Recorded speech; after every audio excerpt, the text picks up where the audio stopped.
All right, welcome to Peace of Mind Radio Podcast. I am Brian Ramsey. That still is Chris Vaughn. And this is ex-Mr. Producer Aaron McAndrew. He was behind the, he was producing it.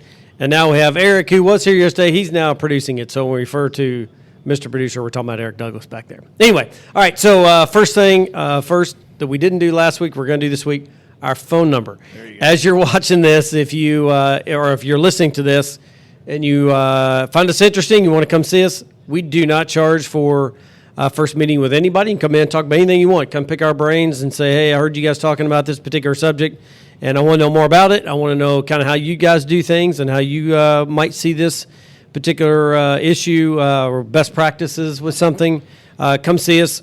Phone number for us, 502-200-5210. You can check us out on our website, FWP. I think Mr. Producer is probably putting it up there. Yeah. But for those of you on podcasts, it's FWP, Frank William Paul, partners.com. You can go on there and then pull up the team, click on any of our beautiful mugs, and you'll pull up our calendar. Not that any of us, we all have a face for radio, trust me, but at least you'll be able to pull it up and you can schedule meetings. Comments there. What? There's just so many comments I can make there. Well, hey, it's, real. He says that while we're looking into a camera. Yeah, I know.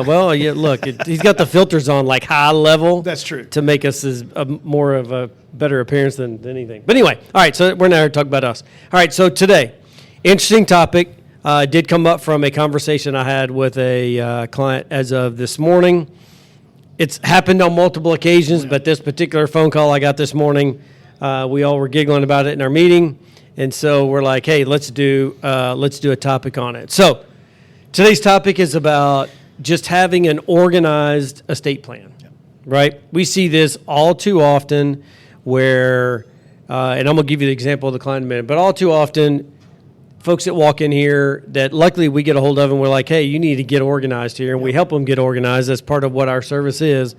But we find that clients come in here and boy, they're just so disorganized. They've got stuff everywhere. Even the ones that think they're organized. Oh, yeah. I mean, look, even we're in the business, and I would say that I do, and I'll talk about what I do, but let's say my dad, for example, he's my executor today. Might he not know where something specific is? Right. Probably. But I do give him a list every year of where all my stuff is, but might have missed a few things here and there. Maybe, but all the bulk of major stuff, he obviously knows where it is and who to contact and all that, which we'll get to that in a few minutes. Now, let me set the scenario for this particular this meeting I had this morning. So we have this client who's elderly, okay? They're more senior, put it that way. And I would say they have about, I'm going to guess about $200,000, give or take a little bit.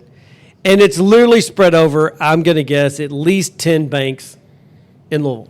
Wow. It's $5,000 in a CD there, $10,000 in a CD there. There's a checking account over here for this. There's a checking account over here for Social Security that she never want to change because it is a pain in the patootie to change her bank when it comes to Social Security benefits. Then she's got another checking account she opened up because she had a CD there at one point, and now she has something drawn out of that account. She literally, I bet, spends I don't know how much time every month just making sure these accounts have money in there because of all the deductions that are coming out or payments that are, it's a hot mess. But she doesn't want her kids to know what they have. Now they have other money too. Okay, so they actually have some money. But it's like, oh, you have so much going on that when you pass away, your kids are going to mourn you when you're, for the first 3 days you're gone, right? Or up until they put you in the Hopefully longer ground. than 3 days. But. Until they know that they're now the executor, Right. And there's really nothing there, and they're going, "What in the world do I do first?" Right. And then 6 months into they're settling your estate, they're going to be cussing you because you didn't have stuff in order, and we see that a lot. Oh yeah. We actually, when I was at a previous life in this world, we literally were hired on multiple occasions from executors because they're like, "I give up. There's no way I can do this. I'm out of town. They didn't have stuff organized. I give up. I'll just pay you to do it." And so that was a revenue source. Well, it's not a lot of fun to be an executor anyway. Well, that's true. Most of the time you're doing it for a family member that you cared about, right? So the question that I would ask you when you were doing all those is the biggest pain to an executor the lack of organization? Oh, absolutely. I mean, there are other pains too, but probate's a pain in the rear end. Sure. But it's just finding out where stuff is, because literally what you're having to do is go to the mailbox, right? You're having to maintain that mailbox or that address so that you can get the mail in. You're like, oh, well, here, they've got an IRA at Fidelity. You got to weed through all the junk mail while you're doing yeah, it and you're like, what's what. Didn't know they had an IRA there. And then it's not like some of the account stuff you get on a monthly basis. Those are pretty easy to find. Right. But some stuff you get on an annual basis, like if they have an annuity or a life insurance policy. Yep. May not know where it is. You only get one statement a year. Yep. So that can be the other. What's been your experience with that? I mean, along the same lines of that you just mentioned, is I did have a client as well that he passed away, or not, they hadn't passed away yet. Somebody had passed away. Their advisor had passed away. The spouse, which was the wife at the time, has outlived the husband by 25 years at this time. Right. The advisor, they kept everything like in like a brief, so it was like a briefcase almost. You open it up and there was stacks of stuff. And I'm telling you right now, I found statements that were on ditto paper, like back from before I was even alive. So, right. And they were hanging on to all this stuff. So they were almost too organized. Right. Because there were times where I was helping weed through these the statements and the files here that I'd pull out an account, and you know how many companies have bought other companies over the course of the last 30 years or so, that they wouldn't even know what account that was. right. So, long story short here, this took, it still is a client to this day, but this took about 6 to 9 months before we could get through the entire thing. And the hardest part that we haven't even mentioned yet for me was the fact that if I'm calling these companies, they're not going to talk to me. I've got to get the client on the phone. Or I got to get the power of attorney. And you're saying you as the the advisor, right? Me as the advisor. Yeah. Correct. And it's also true of kids, of parents. If they're not on there, the kids get no information as well. Correct. So that's the other issue that we run into is kids calling saying, hey, I'm going to call about this account, especially after somebody's passed away, and you're like, hey, I can't give you any information. It's your mom's on your account, your dad, and you're like, they just died, and you're like, don't care, can't give you any information. Right. So adding to that story that I just said was one thing that we do here is on our client portals, the clients have a vault. Yep. So what we were able to do was get them all in line. Took almost 9 months to get everything because, like you said, you're getting statements sometimes once a year. And we get everything. We've created it digitally. So now they have basically an estate planning tool built into their client portal that if somebody passes away or they were to pass away, their beneficiaries are all listed. We know who those beneficiaries are. We know what's going on with the estate plan and everything. And now there's access to all the different statements, all the files, the will, anything they may have in place, and it makes it life a lot easier when you don't have to go through the house and turn the couch over for different documents and stuff you're looking for. So here's and I want to get to in a few minutes. I want to talk about the different things that we do, ask clients to do, or the vault, or any kind of documentation that we come up with to help get organized. So I want to kind of finish up with that, but I want to give a couple of examples, and then you guys kind of jump in here too. But so we're right now dealing with a situation where an elderly person just recently lost his wife, and his wife was the money person. She took care of all the bills. She paid everything. He is legally blind, so he wasn't able to see anyway, couldn't see anyway. But that's the reason why she sort of was there to take over, and he never really had anything to do with it. And so she passed away about 5 or 6 years ago. And what we found out was that he was trying to do things himself, even though he's legally blind. And so we had somebody sort of step in, and now we've got an attorney involved. We actually have a power of attorney, so we're kind of cleaning things up. But the issue is that as we're going through mail, we found checks that were 2 years old, made out to him, that were never deposited because he didn't know. He didn't know what I guess he didn't know or didn't pay attention to it or whatever the case was. Again, that's another issue of not not being the day-to-day money person, losing that spouse or significant other, then just having financial chaos is really what this person referred to it as. So it doesn't always happen when you're dead. You can still be alive and have just financial discord and not know where things are, and it's a mess. So there's no telling how long it's going to take to get things cleaned up. But we did have a power of attorney appointed, was appointed by the court. So he almost has like guardianship in a way. We had to get an attorney involved to get that done, and so it was kind of a mess. But we're now in the process of cleaning everything up, right? So we're going through and Which is not a fun process. no, all. and there's real estate involved. There's a farm involved. I mean, there's all kinds of stuff involved in it. So it's been a real challenge for everybody involved, just to find out where stuff is. Yeah. That's the challenge. And he didn't even know. That was the other crazy thing. So he really didn't know. So I've seen that multiple times. I mean, I've got several widows and widowers that became clients of mine because the spouse had passed away, and with several of them I can think of right off the top of my head, they were not the money person. Yeah. Now, they're all intelligent. Most of them are fairly well educated, but they don't know where everything is. I've got one lady that did not know how to reconcile a checkbook. And we're not talking about young people that are kind of doing things a little bit of a different way now. We're talking about somebody that has done things the old-fashioned way their whole life, had no idea how to do it. We spent an entire day paying off bills and reconciling checkbook, and she looked at me and she said, "Do I need to enter every receipt when I use my debit card into my checkbook?" I said, "Yeah, that's the only way to do it right." And she pulled out a wad like this. I mean, it was basketball size of receipts from this big purse that she had. There were thousands of dollars that had been spent that there was no accounting for.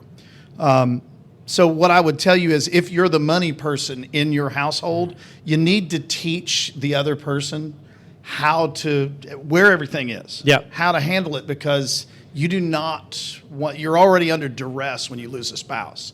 And now you don't even know how to pay the mortgage or to turn to keep the lights turned on. Yep. Yeah. And the other thing the other thing that's interesting about the software you're talking about, I think we're talking about the same software.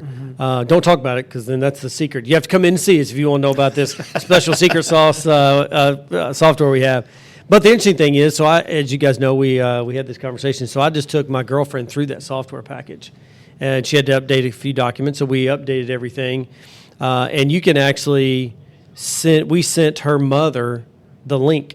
So now her and her mother, and she was fine with it. We did talk about that, but so now her and her mother both have access to this vault, as you're calling it. I think it is called the vault, isn't it? Yeah. Okay. All right. So, but they both have access to it. So should something happen to her, her mom knows. I just log in, and right there everything is. So we literally went through and said, listed on that website all of her assets and all that good stuff. So at least her mom sort of has a general idea of where the majority of everything is.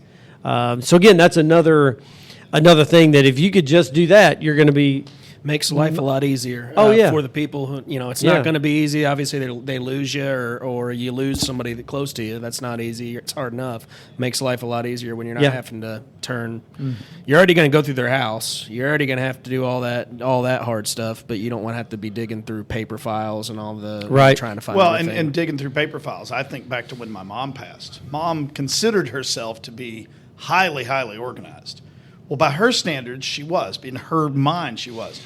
By mine and everybody else's, we couldn't find anything. It took months of rifling through decades-old paperwork. So doing it in a system like that helps whoever's left, your survivors.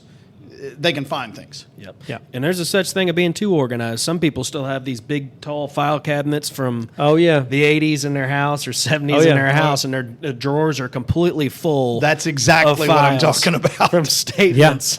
That you don't even need anymore. Every statement from everything they've ever done in their life. Yeah. So what are some of sort of give us an idea. A client comes in and you're talking about sort of being organized. What are some of the things best practices that you guys typically walk a client through of, hey, make sure you do this, make sure you do that, I'd encourage you to do this? What are some of the things? Well, we go through a checklist when clients onboarding. We're going through a checklist, and when we're talking about estate planning, and sometimes it's not even necessarily before you get to estate planning. It could be what Chris was mentioning earlier about communicating. If you're the bill payer, I'll use my wife for an example. I talk to my wife a couple times a year about the bills alone, Yep. just because I'm the one that does all the bills. She comes home, she'll come home from work, she'll drop her benefits package or whatever it is she gets at work on the table and go, look at this, you need to do this. And I'll say, we need to do this Right. because if something was to happen to me, Right. she's going to have to take care of that. So, Or Jimmy the pool boy will. I mean, That's a different that, story. yeah, I know. That's more of a conversation. You guys, if you ever come see us, Jimmy the pool boy is my common phrase. But anyway, go ahead. So we'll go through a checklist as to what kind of conversations they should be having. Yeah. What do we need? We do have that. Obviously, what can we save in the vault, and even like passports, things like that, Yep. in case you lose that. So we go through a checklist as to how they should get their financial world in order. Yep. And that certainly helps. But at the end of the day, we can, as advisors, we can kind of guide them into what they do, but they have to be able to do that. Yeah. I think that helps. Those conversations around it with that checklist and everything will help. But getting in your life in order, organized, is extremely important. Yeah. I was going to go with the checklist thing as well. It's not just a matter of organizing. That's all true, but there's a lot of things that you don't think are that important. But by going through a systematic a finding of all of those important documents or decisions that have to be made, one of the things that you very rarely see in estate documents is what your wishes are when you pass away. And your survivors are guessing at what you wanted. Well, I think she said that she wanted this. Man, you don't want somebody who just lost a spouse or a parent, maybe 2 days before coming up with things like this. So going through that process, that checklist of documents and wishes and beliefs will help kind of organize everything for you. And then I don't think that there's a right or a wrong answer as far as where you put everything, but it is important that other people have access to it. Yep. I've heard people say, well, put everything in a binder. What happens if you have a fire? Yeah. Now what? So just making sure that other people know where all the documents are, the software we're talking about, where a parent or a family member has access to it from outside. Yeah. Those are all great things to do. Yeah, keep in mind that, in some of your estate documents, it's great to have a digital copy of it, but you actually have to have the have to have the original. yeah. So it may not always be that storing digitally is what you need. Sometimes you need the original. So just keep that in mind.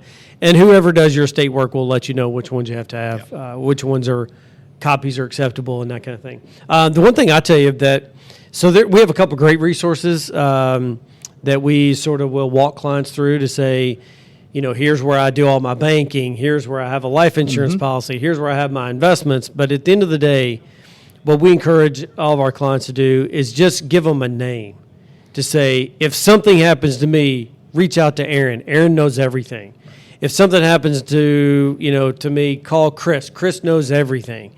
And while we don't have access to everything, we probably have done some sort of notes in our file or something in a financial plan where we have a list of everything that you have.